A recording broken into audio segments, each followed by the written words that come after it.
Hello everyone, welcome back to our channel. तो आज हम डिस्कस करने वाले हैं क्लास 10th वाले एमपी बोर्ड के जितने भी स्टूडेंट्स हैं उनके लिए ये पेपर ऐसा है जिसने पढ़ाई नहीं करी वो इसको करके आराम से पास हो सकता है, और जिसने थोड़ी बहुत भी पढ़ाई कर रखी है, मतलब थोड़ा बहुत भी कुछ पढ़ रखा है, तो वो इसको करके आराम से अपने 80 में से 80 नंबर पक्के कर सकते हो। इस लेवल के क्वेश्चन है इसमें।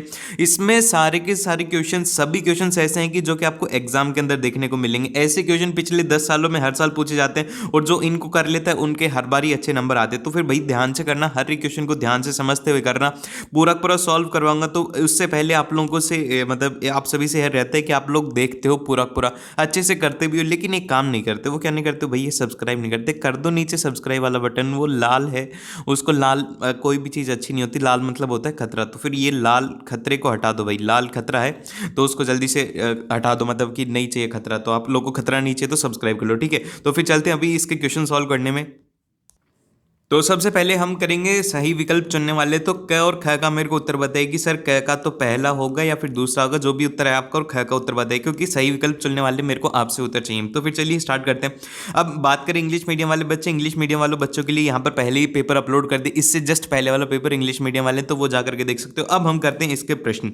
तो सबसे पहला है यहाँ पर, लोहा चूर्ण एवं तनु हाइड्रोलिक अम्ल डालने से क्या होगा। देखो यहाँ पर HCl डालने की बात करी जा रही है, मतलब हाइड्रोलिक अम्ल की। तो अब क्या होगा इसमें? हाइड्रोजन गैस एवं आयरन क्लोराइड बनना है। हाँ, एकदम से सही बात है। अब ये कैसे कर सकते हो भाई? ये HCl है, HCl के साथ में क्या डालेंगे भाई? Fe मतलब लोहा। लोहे को डालेंगे तो क्या करेगा वो? इसको हटाएगा ही तो सही, हाइड्रोजन को हटा देगा, और उसके साथ में क्या बना लेगा? ये बना लेगा FeCl बना देगा, ठीक है। तो ये बन गया, तो ये बनेगा इसके साथ में। तो इसका जो सही उत्तर रहने वाला है क्या वाले का, एकदम से फर्स्ट एकदम से सही है। जिसने भी करा है उसका एकदम से सही क्वेश्चन है, और जिसने नहीं किया अगले वाला कर लो, ठीक है। अब उसके बोला गया है कि पतले तारों में धातुओं को खींचा जा सकने की क्षमता कहलाती है। खींचे जाने की क्षमता को क्या कहते हैं? इसको क्या यहाँ पर तन्यता कहते हैं। तन्यता एकदम से सही भाई, पहला इसका हो गया। तो जिसने भी कराया उसको बहुत ही बढ़िया बात। अब चलते हैं नेक्स्ट प्रश्न पर।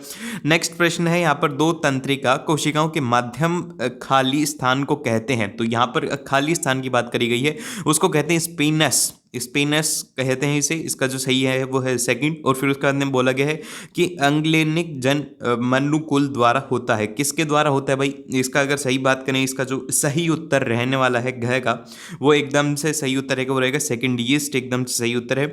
और फिर यहाँ पर बोला गया कि विद्युत धारा उत्पन्न करने की युवती को कहते हैं। विद्युत धारा उत्पन्न करने की युवती को कह रहे हैं जंत्रिक। तो यहाँ पर जनित्र एकदम से सही उत्तर हो जाएगा। तो इसका एकदम से फर्स्ट एकदम से सही उत्तर है। फिर चलते हैं नेक्स्ट प्रश्न के ऊपर, जो कि है चयन निम्न में से कौन सा आहार श्रृंखला का निर्माण करते हैं। तो अगर हम बात करें मतलब आहार श्रृंखला का, तो इसका मतलब क्या होता है कि पहले ये देखना इसमें कि एक दूसरे को खाएगा। मतलब ए मान लो कि बी को खाता है, ए क्या खाता है? बी ए को खाता है, फिर बी क्या खाएगा? वो खाएगा सी को। तो मतलब इसी तरीके से एक दूसरे को खाते हुए चलनी चाहिए। तो कौन सा हो सकता है? घास गेहूं? नहीं, एकदम से गलत है। घास गेहूं थोड़ी खाता है। अब यहाँ पर देखिए, घास घास को बकरी खाती है, और उसके साथ में उसको मानव मतलब घास को मानव भी खाते हैं। तो ये एकदम से सही हो गया। तो इसकी श्रृंखला रहेगी वो रहेगी सेकंड वाला, इसका एकदम से सही उत्तर है। फिर बोला गया है कि विश्व में सबसे तेजी से कम होने वाली प्राकृतिक संसाधन कौन सा है। सबसे कम होने वाला प्राकृतिक संसाधन की बात करें तो वो वन है। वन इसका एकदम से सही है। और आवतरण सारणी में आवतरणों की संख्या, तो यहाँ पर संख्या की बात करिए, कितनी संख्या है? 6 संख्याएं होती हैं। तो इसका सही उत्तर रहेगा वो रहेगा सेकंड, एकदम से सही उत्तर है। फिर चलते हैं नेक्स्ट वाले प्रश्न की तरफ। ये है इंग्लिश मीडियम वाले, और फिर ये रहे यहाँ पर इसके। अब इसके अंदर रिक्त स्थान भरने हैं आपको। अब यहाँ पे बात करी जाएगी जल एक क्या है, मतलब जल एक क्या है? ये उदासीन ऑक्साइड है। मतलब क्या है? ये है उदासीन, ठीक है। उदासीन ऑक्साइड है। ये साथ में करते हुए चलना, आंसर लिखते हुए चलिएगा। और ख वाले के अंदर है, धातुएं प्राय ऊष्मा एवं विद्युतता की होती हैं। क्या होती हैं? सुचालक होती हैं। क्या होती हैं भाई? ये सुचालक होती हैं। सुचालक इसका एकदम सही उत्तर है। फिर चलते हैं यहाँ पर, मादा एवं गर्भ शिशु के बीच जैविक संबंध स्थापित करने वाले ऊतक कहलाता है। इसके क्या कहते हैं? उसे कहते हैं प्लेटलेंट, प्लेलेस्ट, क्या बोलते हैं इसे? प्लेसेंटा। प्लेसेंटा होता है वो, ठीक है। और फिर उसके बाद में यहाँ पर आता है, घर के अंदर बोला गया कि पादपों में जल के वहन उत्तरदायित्व है। किसके लिए उत्तरदायित्व है? जाइलम इसके लिए होता है। इसमें ये हर बार प्रश्न पूछा जाता है जाइलम का। तो ये प्रश्न थोड़ा इंपॉर्टेंट है, इसको जरूर से याद रखना। इसी के साथ में ये भी याद रखना कि जाइलम के अलावा फिलोयम का क्या काम होता है, ठीक है। फिलोयम वाला काम जरूर से याद रखेगा। और यहाँ पर बोला गया है कि प्राककोश में पाए जाते हैं। क्या पाए जाते हैं? अगर हम यहाँ पर बात करें, प्राकरण पाए जाते हैं। प्राकरण पाए पाए जाते हैं। और फिर उसके बाद में यहाँ पर बोला गया कि अनुवांशिक के जनक हैं, किसके जनक हैं भाई, यहाँ पर बात करी जाए मेडल है, मेडल एकदम से सही उत्तर रहेगा। और फिर उसके बाद में यहाँ पर किसी तार की प्रतिरोधक उसकी लंबाई के कैसा होता है, समानुपाती होता है, मतलब समानुपाती होता है, इसका एकदम से सही उत्तर रहेगा समानुपाती। ठीक है। और फिर उसके बाद में यहाँ पर लास्ट वाला है जिसके अंदर है कि मस्तिष्क एवं मेजूर के तंत्र बनाते हैं, किसको तंत्र बनाते, केंद्रीय तंत्र बनाते हैं इसे, तो इसका सही उत्तर ये रहेगा केंद्रीय तांत्रिक। ठीक है, तंत्रिका एकदम से सही उत्तर रहने वाला है। फिर उसके बाद में चलते हैं नेक्स्ट प्रश्न की तरफ, जो कि है हमारे सही जोड़ी का मिलान करना है। सही जोड़ी वाले प्रश्न कल आएंगे, कंफर्म आएंगे और एक एक नंबर के होंगे सारे के सारे, तो ध्यान से करिएगा इसे। अब सबसे पहले बोला जा रहा है कि सबसे अधिक क्रियाशील धातु, अब सबसे अधिक क्रियाशील धातु की बात करें तो वो होता है पोटेशियम, इसका एकदम से सही उत्तर रहेगा। और फिर बोला गया है कि सामान्य रक्त दबाव, सामान्य रक्त दबाव पता होना चाहिए कि वो होता है 120/80 मिलीमीटर ऑफ Hg। और फिर यहाँ पर बोला गया पादप हार्मोन, तो यहाँ पर पादप हार्मोन की जब बात करें तो कौन सा होगा, इसमें होगा साइट्रोकिन, तो साइट्रोकिन इसका एकदम से सही उत्तर हो जाएगा। फिर चलते हैं सेकंड उत्पादन नियंत्रण, ये कौन करता है, ये टेस्टोस्टेरोन करता है। और इसमें एक और प्रश्न पूछा जाता है ओस्टेस्टेरोन, तो ये महिलाओं में होता है, मतलब कि मादाओं में होता है। और फिर उसके बाद में यहाँ पर चलते हैं कि तारों की टिमटिमाना, तारों का टिमटिमाना किसका संकेत है, यहाँ पर अगर तारों के टिमटिमाने का संकेत की बात करें तो ये यहाँ पर होता है वायुमंडल अपवर्तन। और फिर उसके बाद में लेंस की क्षमता क्या होती है, डायोप्टर में होती है भाई। और जरा दूरी दृष्टिकान को क्या कहते हैं, इसको कहते हैं यहाँ पर दिव्य फोकस लेंस। और यहाँ पर विद्युत विम्बारण, तो विद्युत विम्बारण की अगर बात करें तो ये क्या हो जाता है, वो हो जाता है वोल्ट, इसका एकदम से सही उत्तर है। फिर उसके बाद में चलते हैं यहाँ पर नेक्स्ट वाले प्रश्न की तरफ, जो कि है आप लोगों को एक वाक्य में लिखना है। तो एक वाक्य में बस सीधा बोला गया कि शुद्ध जल का पीएच का मान लिखिए, तो शुद्ध जल के पीएच के मान 7 होता है। और अब मेरे को बताइए कि अम्ल का क्या होता है, अम्ल का मान क्या होता है पीएच के। ठीक है, जल्दी से बताओ कि अम्ल का कहाँ से लेकर के कहाँ तक होता है।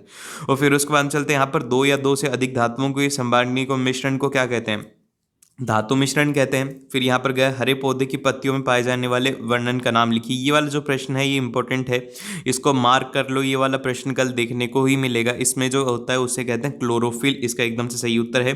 फिर उसके बाद आता है कि नर युग्मक एवं मादा युग्मक के संचालन को कहते हैं, क्या कहते हैं, निवेचन कहते हैं, क्या कहते हैं इसे, निवेचन, निश्चन कहते हैं इसे। ठीक है। और फिर उसके बाद चलते हैं नेक्स्ट प्रश्न की तरफ, और यहाँ पर बोला गया है निग करधान वाले गुणसूत्र, तो यहाँ पर x और y रहते हैं, इसका x और y हो गया इसका उत्तर।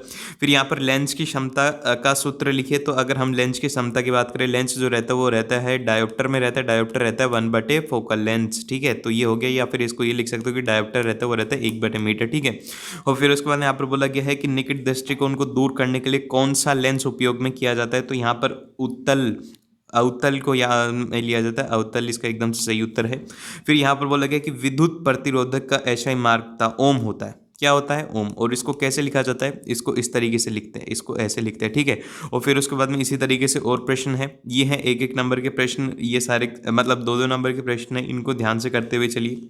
वेजिटेटिव प्रोपागेशन, ये सारे के सारे आपको प्रश्न देखने को मिलेंगे कल पेपर में। और उसके बाद में यहाँ पर बोला गया है कि आपको यहाँ पर क्या करना है, इनको संतुलित करना है। अब देखो संतुलित करना काफ़ी ज़्यादा आसान है, संतुलित करने का सबसे आसान तरीका बताता हूँ कि जैसे कि यहाँ पर HNO3 है और COH है, और यहाँ पर CaNO3 ट्वाइस है और H2 है। अब इसको बैलेंस कैसे करेंगे, इसको बैलेंस करने का तरीका सबसे आसान है, कभी भी गलती नहीं होगी, इस तरीके से करना है। ठीक है। एग्जाम में क्या करना है भाई, ऐसे कैल्शियम देख लो कि कैल्शियम कितनी है, यहाँ पर 1 है, यहाँ पर भी 1 है, तो कैल्शियम तो क्या होगी भाई, बैलेंस है, कैल्शियम का काम खत्म हुआ।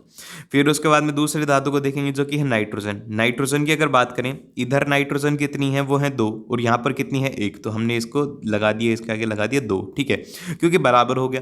अब उसके बाद में देखेंगे ऑक्सीजन को, अब ऑक्सीजन की संख्या गिनते हैं, इधर कितनी है, इधर गिनते हैं, ये होगी 3 और 2 होगी 5, मतलब 3 ये 6 और 2 हो गई 8। देखो क्योंकि ये हो गया था 2 है, तो ये 6 और 2 8 हो गई। अब इधर देखते हैं, इधर कितनी है, इधर है 6, और इधर कितनी है भाई, 1 2 चाहिए, तो यहाँ पर 2 कर देंगे। 6 है तो 2 कर देंगे, तो यहाँ पर इसका आगे 2 कर दिया, तो कितनी हो जाएंगी, 8 हो जाएंगी। तो क्या हुआ, ये क्या बन गई, ये बन गई 2HNO3 प्लस ऑफ यहाँ पर क्या बन गया, CaOH का ट्वाइस, और ये इसके बराबर हो जाएगा CaNO3 का ट्वाइस, और प्लस ऑफ यहाँ पर क्या आ जाएगा, वो आ जाएगा 2 टाइम्स ऑफ H2O। ठीक है। अब उसके बाद में अभी पूरी पूरी नहीं हुई है, इसको पूरा करते हैं। अब करेंगे हाइड्रोजन को, यहाँ पर कितनी हाइड्रोजन हुई, यहाँ पर 2 और 2 4 हाइड्रोजन है, इधर की तरफ 4 है, इधर कितनी है, इधर भी 4 है, तो पूरी पूरी बैलेंस होगी। तो ये रहेगा, इसमें बस इसके आगे 2 लगाना है और इसके आगे 2 लगाना है और पूरा पूरा काम खत्म। इसी तरीके से बताओ कि भाई इसका क्या रहेगा, ख वाले का जल्दी से बताओ, इसका मतलब कि इनको करो संतुलित करके जल्दी से बताओ कि ख वाले का क्या उत्तर रहेगा। और इस तरीके से पूरा पूरा पेपर रहने वाला है। कल पेपर के अंदर अगर कोई भी डाउट हो कि सर ये वाला टॉपिक समझा दो, कमेंट बॉक्स के अंदर लिख दो कि सर ये वाले टॉपिक में दिक्कत आ रही है, या फिर ऐसे प्रश्न बताओ जो कि काफ़ी ज़्यादा इंपॉर्टेंट है। ये पेपर तो इंपॉर्टेंट है ही, उसी के साथ में अगर चाहते हो कि कोई और समस्या आ रही है तो वो आप बता सकते हैं। और उससे पहले अगर आप लोगों ने सब्सक्राइब नहीं किया तो क्या करो भाई, सब्सक्राइब कर दो और लाइक कर दो, क्योंकि आप लोगों के लिए, आप लोग भी काफ़ी ज़्यादा मेहनत कर रहे हो, मैं भी आप लोगों के लिए कर रहा हूँ, तो आप लोगों का भी फर्ज बनता है कि आप लोग जल्दी से लाइक करें, सब्सक्राइब करो। ठीक है, जल्दी से मिलते हैं नेक्स्ट वीडियो के अंदर किसी और टॉपिक के साथ में।